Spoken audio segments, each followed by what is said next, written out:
ஒரு சில வீடுகளில் வறுமை மாறவில்லை, பிரச்சனை தீரவில்லை.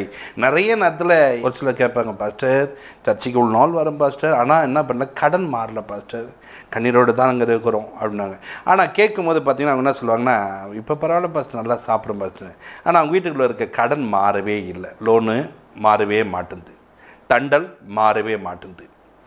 ஏன் உங்கள் வாழ்க்கையில் ஒரு ஆசீர்வாதம் இல்லாமல் போகிறார்கள்? ஒரு சிலருடைய வாழ்க்கையை நான் பார்ப்பேன், அவர்கள் பாருங்கள் கொஞ்சம் பணம் தான் வச்சுருப்பாங்க, ஆனால் ஆசீர்வாதமாக இருப்பாங்க, அதில் மீதம் எடுப்பாங்க, அவருடைய தேவைகள்லாம் சந்திக்கப்பட்டு அவங்க நிறைவாக இருக்கிறார்கள். ஆனால் ஒரு சிலரை நான் பார்க்கும்போது நிறைய பணம் இருக்கும், பணம் இருந்தும் அவங்க குறைவுள்ளவராக காணப்படுறாங்க. ஏன் இப்படி இருக்குன்னு யோசிப்பதில்லை. நம்ம கடவுளை தானே தேடுறோம், தேவனோடு கூட தானே பழகிறோம், ஏன் நம்முடைய வாழ்க்கையில்? நீங்கள் வேதத்தில் பார்க்கும்போது ஆதாம் ஏவாளை நீங்கள் பார்க்கும்போது பாருங்கள், அவங்கள ஆசீர்வாதமாக கர்த்தர் வைத்தார்னா அவங்க எல்லாவற்றையும் இழந்து போய்விட்டார்கள். ஏன் இழந்தார்கள்? யார் உண்டு பண்ணினாரோ அவருடைய சொல்லை அவர்கள் கேட்காமல் போகிறார்.